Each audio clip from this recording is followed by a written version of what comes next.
Hello everyone, next section है let's learn. इसमें कुछ ग्रामेटिकल लर्निंग होगी। Read the following phrases from the poem. Poem में हमने ये फ्रेजेस पढ़े हैं, walking down, taking out, set down. अब इसमें एक आप देखोगे तो ये वर्ब है और ये प्रीपोजिशन है, तो वर्ब और प्रीपोजिशन एक साथ हैं और ये सारे ही फ्रेजेस में ऐसा है। ये वर्ब है, ये प्रीपोजिशन है। सिटिंग ये वर्ब है और डाउन ये प्रीपोजिशन है। तो वर्ब और प्रीपोजिशन, इनके कॉम्बिनेशन को हम फ्रेजल वर्ब कहते हैं। फ्रेजल वर्ब जिसमें एक पार्ट वर्ब होगा और दूसरा पार्ट उसमें प्रीपोजिशन को बताता है। They often have meanings that are different from the individual words. अब इनका मीनिंग इन फ्रेजेस का अक्सर इनके इंडिविजुअल वर्ड से अलग होता है, जैसे कि हम नेक्स्ट सेक्शन में देखेंगे। अब यहाँ पर ये फ्रेजल वर्ब है। अब देखो, टेक का वर्डली मीनिंग होता है कुछ लेना। अप मीन्स ऊपर।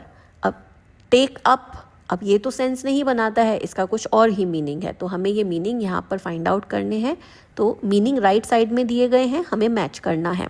First is take up, second is take after, third is take in, fourth is take over and fifth is take off. और कॉलम 2 में है टू अंडरस्टैंड और कॉम्प्रीहेंड समथिंग, कुछ समझना, कुछ समझ करके जवाब देना, तो वो होता है टेक इन, मीन्स हमें समझ में आया। टू अज्यूम कंट्रोल और रिस्पॉन्सिबिलिटी फॉर समथिंग, किसी चीज़ का कंट्रोल ले लेना या किसी चीज़ की जिम्मेदारी ले लेना, वो होता है take over. Third is to begin to study, practise और डू समथिंग, कुछ नई शुरुआत करना, तो वो होता है take up. To become successful और पॉपुलर क्विकली, जल्दी से सक्सेसफुल हो जाना या फेमस हो जाना, तो वो होता है take off. And to resemble और लुक सिमिलर, किसी की तरह दिखना या किसी के जैसा बिहेवियर करना, तो वो होता है टेक आफ्टर। अब देखो, टेक अप, टेक आफ्टर, इनके वर्डली मीनिंग बिल्कुल अलग हैं, लेकिन इनके एक्चुअल मीनिंग, इन फ्रेजल वर्ब्स के एक्चुअल मीनिंग कुछ और हैं। अब ये सेंटेंसेस में आप इन्हें अच्छे से समझ पाओगे। हमें यही 5 ऑप्शंस यूज़ करने हैं। नीचे ये 5 सेंटेंसेस दिए गए हैं, इनमें गैप्स को फिल करने के लिए। First is the new technology is set to take over traditional methods of communication. नई टेक्नोलॉजी आने से जो पुराने ट्रेडिशनल मेथड हैं वो उनको टेक ओवर कर लेगी, मीन्स वो खत्म हो जाएंगे और पूरा कंट्रोल अब नई टेक्नोलॉजी ले लेगी। So this is take over. Second is I tried hard to take in. Take in means समझना। I tried hard to take in, मैंने बहुत कोशिश की कि मैं समझ जाऊं what the writer wanted to say, कि राइटर यहाँ क्या कहना चाहता है, बट वॉज अनसक्सेसफुल, लेकिन मुझे इसमें सफलता नहीं मिली, मैं नहीं समझ सका। So this is take in. Third is Arjun decided to take up painting as a hobby. Arjun ने डिसाइड किया कि वो पेंटिंग को अपनी हॉबी बनाएगा, तो टेक अप मीन्स वो शुरू करने वाला है अब painting. So this is take up, a new beginning. Fourth is the smartphone quickly took off the sales in the market. Smartphone बहुत जल्दी ही मार्केट में बहुत ज़्यादा बिकने लगा। Sheila took after her father. They have the same smile. Sheila अपने पापा जैसी दिखती है, उनकी स्माइल सेम है, तो ये इस तरह से हो जाएगा। Now next section phrasal verb पर बेस्ड है। Match the verbs in column 1। यहाँ कॉलम 1 में केवल वर्ब्स दिए गए हैं। सेकंड कॉलम में प्रीपोजिशंस दिए गए हैं और थर्ड में इनको कंबाइन करके एक फ्रेजल वर्ब बना दिया गया है और उसका मीनिंग भी बता दिया गया है, जैसे कि लुक आफ्टर। लुक यहाँ से लिया गया है और आफ्टर ये लिया गया है। लुक आफ्टर जिसका मीनिंग होता है किसी की देखभाल करना। इसी तरह से रन, रन के साथ में हम लिख सकते हैं रन अवे, उसका मीनिंग होता है कुछ बीच में छोड़ करके चले जाना। Third is put, so this will be put on. Put on का मीनिंग होता है कुछ पहन लेना। Break in, fourth is break, so break के साथ इन यूज़ कर सकते हैं। ब्रेक इन मीन्स कहीं पर ज़बरदस्ती घुस जाना। And last is call, call के साथ हम ऑफ यूज़ कर सकते हैं। कॉल ऑफ का मीनिंग होता है कैंसिल कर देना। Now frame sentences of your own using any 5 phrasal verbs. अब आप अपने सेंटेंसेस बना सकते हो कोई भी 5 फ्रेजल वर्ब से, तो हम यही 5 फ्रेजल वर्ब्स यहाँ यूज़ कर रहे हैं। I look after my PAT, so look after ये फ्रेजल वर्ब हो गया है, मैं अपने पैट की देखभाल करती हूँ।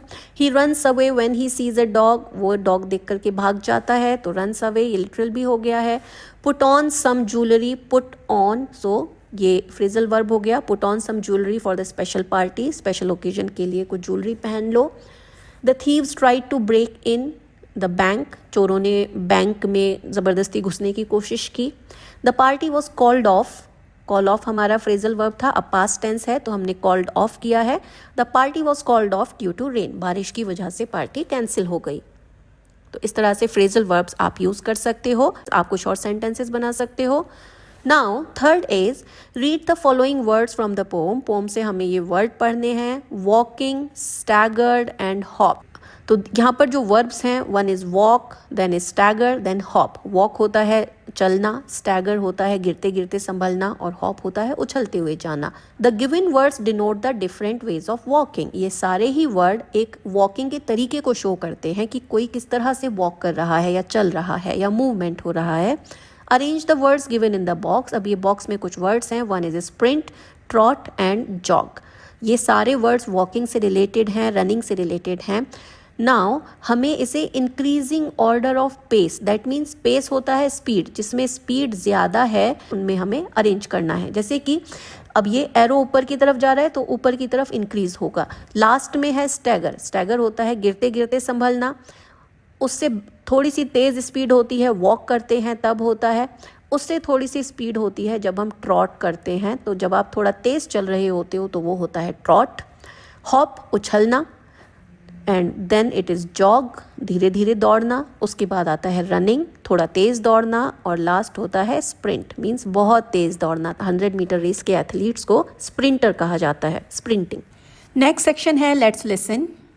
You will listen to a girl narrate a personal incident. एक लड़की अपना एक पर्सनल एक्सपीरियंस शेयर कर रही है। एज यू लिसन, जैसे जैसे आप सुनोगे, select the picture related to the narration. उस एक्सपीरियंस से, उस नरेशन से जो पिक्चर रिलेट करती है, उसको शो करती है, वो आपको सेलेक्ट करना है, सर्कल करना है। So let's go for the narration.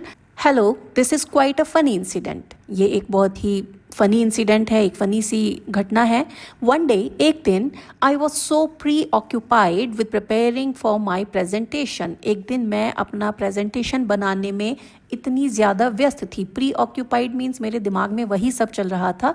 तो एक दिन मैं प्रेजेंटेशन बनाने में बहुत ज़्यादा व्यस्त थी। After a long day of studying at a friends place, बहुत देर तक एक फ्रेंड के घर पर पढ़ने के बाद, आई फाइनली केम होम, मैं अपने घर आई, एग्जॉस्टेड, बिल्कुल थकी हुई। I removed my shoes at the door, मैंने दरवाजे पर अपने जूते उतारे, and headed straight to the kitchen for some lunch, और लंच करने के लिए मैं सीधे किचन में चली गई। आई सर्व माई सेल्फ दाल चावल, मैंने प्लेट में दाल चावल लिए, एंड एट इट, और उन्हें खाया। Still thinking about all the topics I needed to cover, लेकिन अभी तक मैं वही सोच रही थी कि मुझे प्रेजेंटेशन के लिए अभी और क्या क्या टॉपिक कवर करने हैं। Once I finished my lunch, जब मैंने अपना लंच खत्म किया, I got up to put my shoes away in my room and placed my plate in the kitchen. मैं अपनी जगह से उठी अपने जूते अपने कमरे में रखने के लिए और अपनी प्लेट अपने किचन में रखने के लिए। However, हालांकि being so preoccupied, अब क्योंकि मेरे दिमाग में यही सब चल रहा था, मैं वही सब सोचने में व्यस्त थी, I ended up doing the opposite. मैंने उसका बिल्कुल उल्टा किया। I walked to my room with my plate in hand. मैं अपने रूम में अपनी प्लेट लेकर के गई, and left it on my desk, और इसे मैंने अपने डेस्क पर छोड़ दिया। Then I took my shoes, उसके बाद मैंने अपने शूज़ लिए, and place them in the kitchen, और उन्हें किचन में रख दिया। एज आई स्टूड देयर, और अब जब मैंने खड़े होकर देखा, कन्फ्यूज्ड, मैं कन्फ्यूज़ हुई। I realised what I had done, और अब मुझे पता चला कि मैंने क्या किया है। I couldn't help but laugh at my self, और अब मैं अपने आप को हंसने से नहीं रोक सकी। आई शुक माई हेड, मैंने खुद को इस सोच से बाहर लाया। शुक माई हेड मीन्स मैंने उन थॉट्स को ब्रेक किया। रिकवर्ड माई शूज़, अपने जूते किचन से लिए from the kitchen, and kept the plate in the kitchen, और प्लेट को किचन में रखा। ये सुनने के बाद आप देख सकते हो कि कौन सी पिक्चर यहाँ पर शो करती है। तो प्रेजेंटेशन बना रही है वो, दिस इज़ द पिक्चर, और उसने लंच किया, दिस इज़ द पिक्चर। ये दो पिक्चर हैं जो इस नरेशन से रिलेट करती हैं। अब आगे बढ़ते हैं। सेकेंड सेक्शन है नरेशन पर based. You will once again listen to the girl narrate a personal incident. अब आप फिर से उसी को सुनना चाहो, पढ़ना चाहो तो पढ़ सकते हो। As you listen, arrange the events in the order of occurrence. और सुनते हुए ये जो यहाँ पर इवेंट्स लिस्ट किए गए हैं, आप इन्हें इन्हीं ऑर्डर में मार्क करो जिस ऑर्डर में ये हुए हैं। अब सबसे पहला है एट लंच, उसने खाना खाया, तो ये सबसे पहले नहीं हुआ है। Put shoes in the room, उसने रूम में शूज़ रखे। Place the plate in the room, उसने प्लेट को रूम में रखा। Put the plate in the kitchen, उसने प्लेट किचन में रखी। टुक ऑफ शूज़, उसने शूज़ उतारे, लाफ्ड एट द मिस्टेक, वो खुद की गलती पर हंसी, प्रिपेयर्ड फॉर द प्रेजेंटेशन, और उसने प्रेजेंटेशन के लिए तैयारी की। अब ये किस ऑर्डर में हुए हैं? सबसे पहले उसने प्रेजेंटेशन के लिए तैयारी की, तो prepared for the presentation is number 1। उसके बाद जब वो घर आई, शी टुक ऑफ शूज़, उसने दरवाजे पर शूज़ निकाले, तो दिस इज़ नंबर 2। नंबर 3, वो बहुत ज़्यादा भूखी थी, एट लंच, तो at lunch will be number 3। Number 4 is placed the plate in the room, उसने रूम में प्लेट रखी। नंबर 5, उसने प्लेट को रूम में रखा, उसके बाद उसने शूज़ को किचन में रखा, लेकिन किचन वाला ऑप्शन यहाँ पर नहीं दिया गया है। उसके बाद वो अपनी गलती पर हंसी, लाफ्ड एट द मिस्टेक, ये नंबर 5 पर हुआ है। और put shoes in the room, ये नंबर 6 पर हुआ है। एंड में put the plate in the kitchen, ये नंबर 7 हुआ है। तो इस तरह से आप इन इवेंट्स को लिस्ट कर दोगे। Let's move on. Next activity है लेट्स स्पीक। स्पीकिंग एक्टिविटी है, अपने फ्रेंड के साथ आप ये प्रैक्टिस कर सकते हो। Read the joke given below, यहाँ एक जोक दिया गया है। A man is talking to God, एक आदमी भगवान से बात कर रहा है, प्रेयर कर रहा है। द मैन सेज, वो आदमी बोलता है, God how long is a million years, 10 lakh साल कितने होते हैं, कितना ज़्यादा टाइम होता है। गॉड रिप्लाइज, भगवान ने उसको बताया, for me it's about a minute, मेरे लिए ये 1 मिनट के बराबर होता है। द मैन आस्क, अब वो आदमी पूछता है, how much is a million rupee, और 10 लाख रुपए कितने होते हैं आपके लिए। गॉड स्माइल्स एंड रिप्लाइज, भगवान मुस्कुराए और उसे बताया, it is less than a rupee for me, मेरे लिए ये 1 रुपये से भी कम है। द मैन क्विकली रिक्वेस्ट, अब उस आदमी ने जल्दी से अपनी प्रार्थना की, God may I have a रुपी, क्या मैं 1 रुपया ले सकता हूँ आपका। गॉड प्रॉम्प्टली सेज, भगवान ने तुरंत कहा, वेट अ मिनट, 1 मिनट रुक जाओ। अब 1 मिनट रुक जाओ मीन्स भगवान के 10 लाख साल के बराबर रुक जाओ। सो ये जोक है, ये आप प्रैक्टिस कर सकते हो अपने फ्रेंड के साथ। किस तरह से? Narrator's voice, man's voice, god's voice, 3 friends का ग्रुप ये परफॉर्म कर सकते हो। इसमें से एक होगा जो नैरेटर होगा, जो ये बताएगा कि a man is talking to God, then God says, then man says, वो नैरेटर होगा।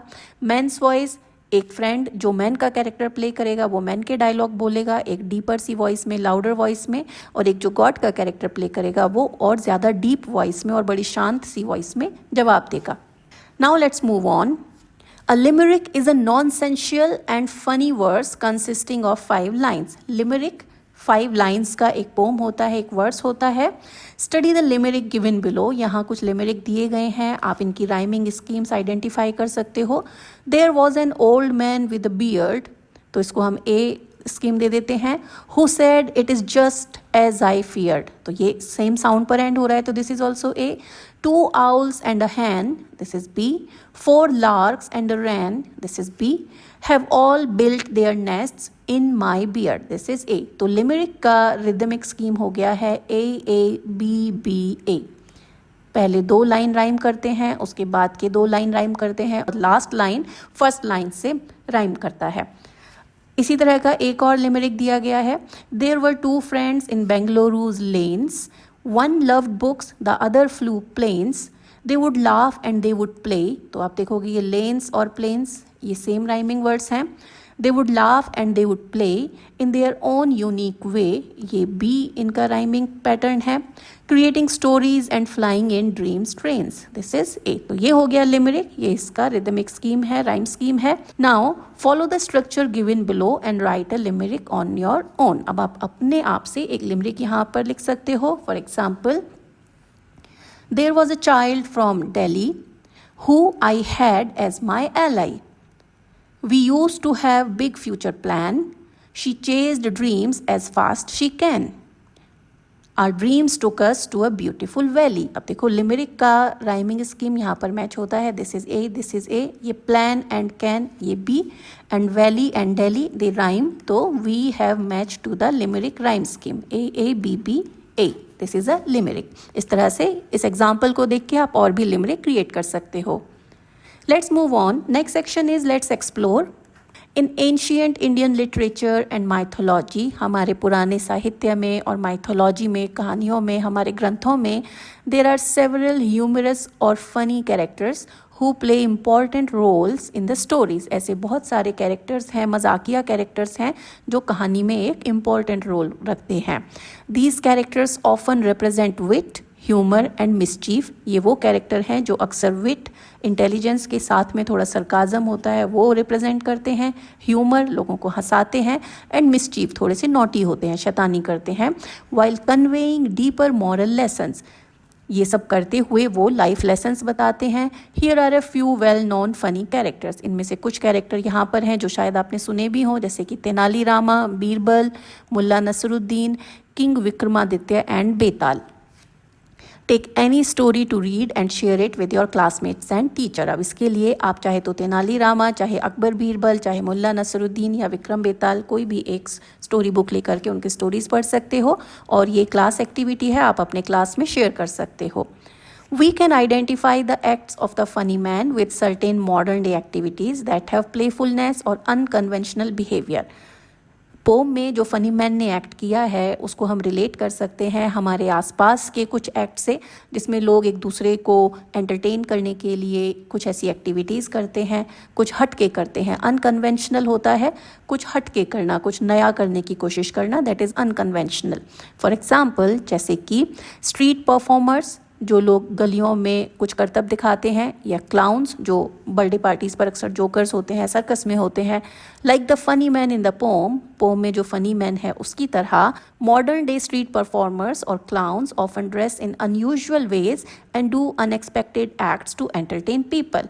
आजकल हम देखते हैं कि जो स्ट्रीट में परफॉर्मर होते हैं, करतब दिखाने वाले लोग आते हैं, या जो जोकर होते हैं, उनके कपड़े भी कुछ अलग होते हैं और वो कुछ अलग तरह से लोगों को एंटरटेन करते हैं। अब वो कपड़े अलग क्यों पहनते हैं? कपड़े इसलिए अलग पहनते हैं ताकि वो सबकी अटेंशन अपनी तरफ ले सकें, लोग उन पर ध्यान दें कि ये लोग अलग दिख रहे हैं तो शायद कुछ अलग करेंगे। तो ये उनका मेथड है लोगों का अटेंशन गेन करने का। परफॉर्मेंस आर्ट और एब्स्ट्रैक्ट थिएटर, इसी तरह से परफॉर्मेंस आर्ट या एब्स्ट्रैक्ट थिएटर में आप इस तरह के एक्ट्स देख सकते हो। The funny man's actions such as singing a song and hopping on his head resemble performance art और abstract theatre, where artists break conventional rules to create thought provoking often humorous experience. तो इस तरह का abstract theatre या performance art में होता है जहाँ पर आर्टिस्ट कुछ अलग करके दिखाते हैं और इससे आपको वो कुछ नया मटेरियल देते हैं कि आप उस पर सोच सको या उस पर हंस सको। इसी तरह से बच्चों के एंटरटेनमेंट शो और कॉमेडी शोज़ में भी ऐसे कुछ फ़नी कैरेक्टर आपको मिल जाते हैं जो अटेंशन अपनी तरफ लेकर के हंसाने की कोशिश करते हैं। नाउ सुकुमार रे, an Indian poet and Illustrator. Poet Illustrator होता है जो इस तरह से स्केच करके दिखाते हैं किसी स्टोरी को, पोम को, वो इलस्ट्रेटर होते हैं। तो सुकुमार रे एक फेमस इंडियन पोइट और Illustrator, he wrote poems in a similar style in his book अबोल तबोल। इस तरह से उन्होंने अबोल तबोल करके एक टाइटल से अपनी पोम्स का कलेक्शन रिलीज किया था। इस वीडियो के एंड में ये एक पोम है, my lost pencil. Oh pencil dear pencil, अरे मेरी प्यारी पेंसिल, वेयर हैव यू गॉन, तुम कहाँ चली गई। I just had you here a minute at dawn, मैंने जब देखा था सुबह तो तुम यहीं थी। You were sharp and perfect, तुम अच्छी तरह से एकदम नुकीली और बिल्कुल परफेक्ट दिख रही थी। रेडी टू राइट, इतनी शार्प इतनी परफेक्ट कि बस तुमको शार्प करने की ज़रूरत नहीं थी और उठा के बस यूज़ कर सकते थे लिखने के लिए। नाउ यू आर मिसिंग, और अब तुम गायब हो गई। गॉन फ्रॉम साइट, मुझे दिखाई नहीं दे रही हो। Did you roll off my desk, क्या तुम मेरी डेस्क से लुढ़क कर गिर गई हो। Did you fall to the floor, क्या तुम फर्श पर गिर गई हो। Did someone swipe you for sure, या तुम्हें किसी ने वहाँ से गिरा दिया है। It is always the same, हमेशा ऐसा ही होता है। I have lost 50 this year, इस साल मैंने 50 पेंसिल खो दी हैं। By the end of the month they just disappear, बस गायब हो जाती हैं। नेक्स्ट टाइम, अगली बार, I will tie you with tape और अ स्ट्रिंग, मैं तुम्हें एक टेप से, एक फीते से या एक रस्सी से बांध दूंगा। Because losing my pencil is a real thing, क्योंकि ऐसा हमेशा होता रहता है कि मेरे पास पेंसिल होती है और वो खो जाती है। अब ये पोम इंटरेस्टिंग पोम है और ये शायद हर बच्चे का एक्सपीरियंस है कि पेंसिल्स बस गायब हो जाती हैं। इस पोम का अगर राइम स्कीम देखें तो देखो, ये फर्स्ट लाइन के एंड में गॉन वर्ड है, इसको अगर ए दिया, देन सेकेंड लाइन में डॉन है, तो gone and dawn they rhyme. उसके बाद है राइट थर्ड लाइन में और फोर्थ लाइन में साइट, तो ये राइम करते हैं। तो पोम का राइमिंग स्कीम हो गया है AABB, that is the rhyming scheme of this pome. अब ये वीडियो हम एंड करते हैं। पोम अ फनी मैन, उस पर based question answers and exercises are done. अब हम नेक्स्ट वीडियो में नेक्स्ट सेक्शन है से द राइट थिंग, अतिथि देवो भव, ये सेक्शन स्टार्ट करेंगे।